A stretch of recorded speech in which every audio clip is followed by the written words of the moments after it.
जो लोग कहते हैं कि यूपी की कानून व्यवस्था कमजोर है, वो लोग जो केवल भ्रम फैलाते हैं, तुष्टीकरण की राजनीति करते हैं, वो लोग जो समाज को तोड़ने का भरपूर प्रयास कर रहे हैं, जिन्हें हर रात एक नया सपना आता है और उसी सपने के आधार पर तरह तरह की बातें करते हैं, शायद उन्हें यह नहीं पता कि योगी जो ठान लेते हैं वो सिर्फ कहते नहीं करके दिखाते हैं। ताजा उदाहरण यूपी के आगरा से है, जहां एक सनसनीखेज हत्या के बाद सिस्टम सोया नहीं, बल्कि ऐसा एक्शन हुआ कि पूरे प्रदेश में उसकी चर्चा होने लगी। यूपी में योगी हैं तो मुमकिन है, लोग ये बात कर रहे हैं। देर रात अलग अलग थाना क्षेत्रों में ताबड़तोड़ कार्रवाई और आरोपियों तक पुलिस की सीधी पहुंच। यह सिर्फ एक केस नहीं, यह एक संदेश है अपराधियों के लिए। यूपी में अब कोई सेफ जोन नहीं है। यही है योगी आदित्यनाथ की जीरो टॉलरेंस नीति, जहां कानून सिर्फ किताबों में नहीं बल्कि जमीन पर दिखता है।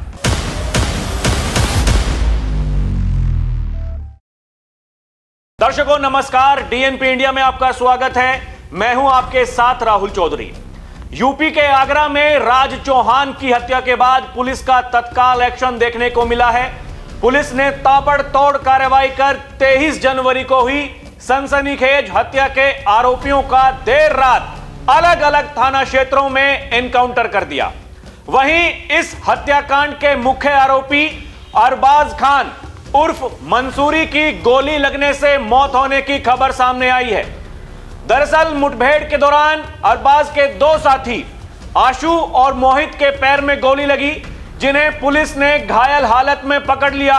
वहीं इस कार्रवाई के दौरान 2 पुलिसकर्मी भी घायल होने की बात सामने आ रही है। सभी घायलों को इलाज के लिए एसएन मेडिकल कॉलेज में भर्ती कराया गया है। बताया जा रहा है कि पुलिस आयुक्त दीपक कुमार के निर्देश पर डीसीपी सिटी अली अब्बास ने इस हत्याकांड के खुलासे के लिए 9 विशेष टीमें बनाई थीं। लगातार दबिश और सटीक सूचना के आधार पर पुलिस ने आरोपियों को घेर लिया, जिसके बाद मुठभेड़ हुई। तीनों आरोपियों पर पुलिस ने पहले ही 25-25 हजार रुपए का इनाम घोषित किया था। पुलिस के मुताबिक ये वही आरोपी हैं जिन्होंने 23 जनवरी को राज चौहान की गोली मारकर हत्या कर दी थी। घटना के बाद इलाके में तनाव और आक्रोश का माहौल था, जिसे देखते हुए पुलिस लगातार एक्शन में थी। फिलहाल पुलिस पूरे मामले की जांच में जुटी है और मुठभेड़ से जुड़े सभी पहलुओं की पड़ताल की जा रही है। आगरा पुलिस का कहना है कि कानून व्यवस्था से खिलवाड़ करने वालों के खिलाफ ऐसी सख्त कार्रवाई आगे भी जारी रहेगी। दर्शकों, वहीं अगर प्रयागराज की बात करें तो प्रयागराज में यूपी पुलिस के ऑपरेशन लंगड़ा का लगातार असर दिखाई दे रहा है।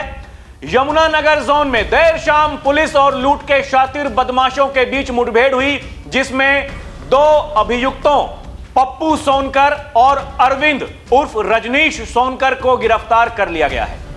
एसओजी यमुनानगर जोन और करछना थाना पुलिस की संयुक्त कार्रवाई में दोनों बदमाश गोली लगने से घायल हुए। इनकी गिरफ्तारी से करछना और आसपास के इलाकों में हुई लूट की 2 बड़ी घटनाओं का खुलासा हुआ है। पुलिस ने आरोपियों के कब्जे से लूट के आभूषण, हथियार और वारदात में इस्तेमाल की गई बाइक भी बरामद की है। वहीं बात आजमगढ़ की करें तो आजमगढ़ पुलिस का ऑपरेशन क्लीन लगातार जारी है। पुलिस मुठभेड़ में अंतर जनपदीय जहर खुरान घायल हो गया है। घायल बदमाश की पहचान अमन निषाद के रूप में हुई है। 2 अन्य बदमाशों को भी पुलिस ने घेराबंदी कर गिरफ्तार कर लिया है। अंधेरे का फायदा उठाकर गैंग के 2 बदमाश फरार हो गए। फरार बदमाशों की गिरफ्तारी के लिए पुलिस की 2 टीमें कॉम्बिंग अभियान चला रही हैं। गिरफ्तार बदमाशों के कब्जे से अवैध असलाह, कारतूस और नकदी पुलिस ने बरामद की है। यह मुठभेड़ कप्तानगंज थाना क्षेत्र में हुई है। दर्शकों, बाबा का यमराज अपना काम कर रहा है और देखिए यही मीडिया रिपोर्ट्स में भी छपा है। दर्शकों, बताया जा रहा है यूपी पुलिस कैसे काम कर रही है। यूपी में सुबह सुबह मारा गया बदमाश, पुलिस ने किया इनकाउंटर। आधी रात गैंगवार, सुबह सुबह इनकाउंटर। आगरा में शातिर शोएब को पुलिस ने मार गिराया। इसके अलावा ये देखिए, योगी सरकार में हर रोज हो रहे एनकाउंटर, अपराधियों को मिल रही सजा, चाहे कानपुर हो, कासगंज हो, आगरा हो, वो कोई सा भी क्षेत्र हो, और वो कोई भी लोग हो जिनकी बुरी आदतें कभी जाती नहीं है। योगी आदित्यनाथ यही तो कहते हैं दर्शकों, ऐसे लोग जो समाज में रहने के लायक नहीं है, जो कलंक हैं, वो बार बार ऐसी वारदातों में शामिल होते हैं, उनको अंजाम देते हैं। उन्हें नहीं पता कि उत्तर प्रदेश की गद्दी पर कौन बैठा है। लाख षड्यंत्र कर लो बाबा के खिलाफ, कोई कुछ भी कहता रहे। विपक्षी आजकल पूरा माहौल बना रहे हैं, क्योंकि 2027 का विधानसभा चुनाव अब उसकी बातें होने लगी हैं। लेकिन उससे पहले समझने वाली बात यह है कि पिछले 9 वर्षों में, 8.5 वर्षों में उत्तर प्रदेश के मुखिया योगी आदित्यनाथ ने क्या किया है। यह वो उत्तर प्रदेश नहीं है जहां पहले अपराधी पुलिस के पीछे भागते थे, उनको डराते थे। पुलिस वाले ये कहते थे कि भाई साहब क्या करें क्या ना करें, इनको तो ऊपर से शरण मिली हुई है। मतलब पहले क्या होता था, पहले दंगाइयों को, माफियाओं को, अपराधियों को मुख्यमंत्री आवास पर बुला करके उनको सम्मानित किया जाता था, उनको गुलदस्ते दिए जाते थे, माफियाओं के कुत्तों से हाथ मिलाते थे मंच पर प्रदेश के मुखिया, बड़े बड़े नेता। लेकिन आज ऐसा नहीं हो रहा है। अपराध करोगे तो भुगतोगे, और यही योगी आदित्यनाथ कहते हैं, कोई भी दुस्साहस करेगा तो फिर अगले चौराहे पर यमराज खड़ा हुआ मिलेगा, और यमराज जब टिकट काटेगा तो फिर मत कहना कि भाई साहब क्या हुआ क्या नहीं हुआ, क्योंकि ये लोग वही लोग हैं जो कहते हैं अरे साहब देखिए अत्याचार हो रहा है। योगी ये कहते हैं अत्याचार तब नहीं हो रहा था जब व्यापारियों को गोली मार रहे थे, उत्तर प्रदेश को बीमारू बना रहे थे, उस समय अत्याचार नहीं था। लेकिन आज इनकी तकलीफ इसलिए है क्योंकि इनकी दुकानें बंद हो गई हैं। ये लोग केवल चिल्लाएंगे, ये छाती पीटेंगे, ये तख्ती लेकर के जाएंगे विधानसभा में, वहां चिल्लाएंगे। लेकिन बाबा जब कहते हैं चिल्लाइए मत, क्योंकि जब कार्रवाई होगी सबसे पहले आप ही सामने आएंगे और फिर दोबारा चिल्लाएंगे। ये चिल्लाने का इनका काम है दर्शकों। इनको नहीं पता कि कानून कैसे काम करता है, व्यवस्थाएं कैसे होती हैं। उदाहरण आप देख लीजिए, प्रयागराज का माघ मेला, करोड़ों में श्रद्धालु वहां पर जा रहे हैं, आस्था की डुबकी लगा रहे हैं। कोई किसी से नहीं पूछ रहा को किसकी जात क्या है, कौन अगड़ा, कौन पिछड़ा, कौन दलित। लेकिन इनकी जो राजनीति है ये वही है, ये उसी राजनीति के चैंपियन हैं। समय समय पर इनको अलग अलग नामों से पुकारा जाता है। कोई इनको दलित चैंपियन कहता है, कोई पीडीए चैंपियन कहता है, कोई संविधान आरक्षण चैंपियन कहता है। लेकिन ये वही लोग हैं जो केवल कमियां गिनाने में, वो भी छोटी छोटी बातों को बड़ी करने में ये लोग ध्यान देते हैं। लेकिन आज इन्हें पता होना चाहिए कि कानून का राज कैसे होता है, बाबा कैसे काम करते हैं, बाबा का यमराज कैसे काम करता है। दर्शकों, एक मीडिया रिपोर्ट के मुताबिक डेली 5 एनकाउंटर होते हैं उत्तर प्रदेश में। वो बाबा के यमराज के ऊपर बात है। बाबा के यमराज का दिमाग ज्यादा खराब होता है तो वो क्या करता है, वो टिकट काट देता है और कोई जाता है जहन्नुम में, किसी का नर्क का द्वार खुल जाता है, किसी की राम नाम सत्य हो जाती है। यानी एक तरफ भव्य राम मंदिर का निर्माण हुआ, रामलला की प्राण प्रतिष्ठा हुई, लोग वहां पर जा रहे हैं, दर्शन कर रहे हैं, एकदम मजे में हैं लोग। जो लोग वहां पर जा रहे हैं कहते हैं अरे वाह मजा आ गया। और एक तरफ ये जो ऐसे लोग हैं जो बार बार ऐसा दुस्साहस करते हैं, जिनको समय समय पर गर्मी आने लगती है, तो फिर उनकी गर्मी को शांत करने के लिए डेंटिंग पेंटिंग का सहारा लिया जा रहा है। और यही तो कहते हैं योगी आदित्यनाथ, डेंटिंग पेंटिंग भी चलती रहेगी और जैसे जरूरत होगी राम नाम सत्य भी उनकी कर दी जाएगी। यही तो देखने को मिल रहा है दर्शकों। लेकिन चिल्लाने वाले चिल्ला रहे हैं, वो कह रहे हैं कुछ भी ठीक नहीं है। यही समझने वाली बात है। माहौल लोग ऐसे ही बनाते हैं, लेकिन समझने वाली बात है कि बाबा क्या कहते हैं ऐसे लोगों के लिए।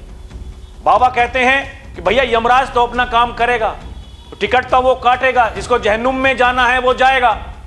और एक बार नहीं बार बार ये कहते हैं।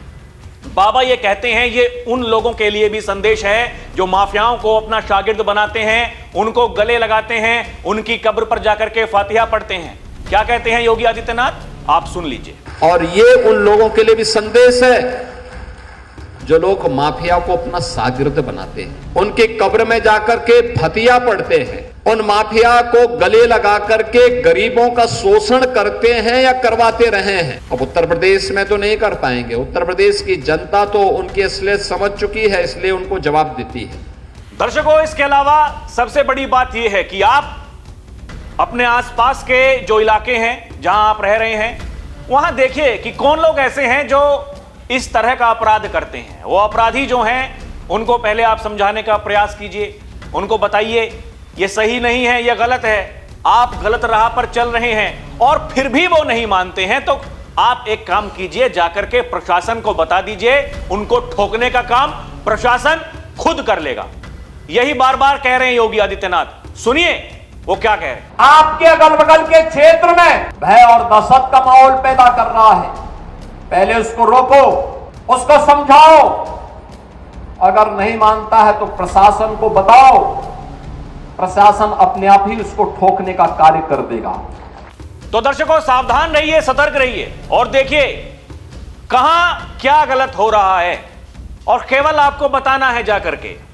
वहां नहीं आपकी कोई सुनता है तो फिर उनके भी बड़े अधिकारी हैं, उनके पास में जाइए, उनको बताइए। वो भी नहीं सुनते हैं तो फिर सीधे बाबा के पास में चले जाइए, बाबा इलाज कर देंगे। इलाज हो रहा है उत्तर प्रदेश में, और यही उत्तर प्रदेश की पहचान है, कानून व्यवस्था। इसी के ऊपर 2022 का विधानसभा चुनाव बाबा ने जीता, और बाबा ये कह रहे हैं ये जो विरोधी हैं इनके लिए कड़ा संदेश है कि 27 में आने का सपना मत देखिए। ये केवल चिल्लाते रहेंगे, ये केवल पहचान का संकट खड़ा करेंगे। जब भी आएंगे सरकार में केवल पहचान का संकट खड़ा करेंगे, क्योंकि जब इन्हें समय मिला था तो इन्होंने कोई उदाहरण ऐसा पेश नहीं किया।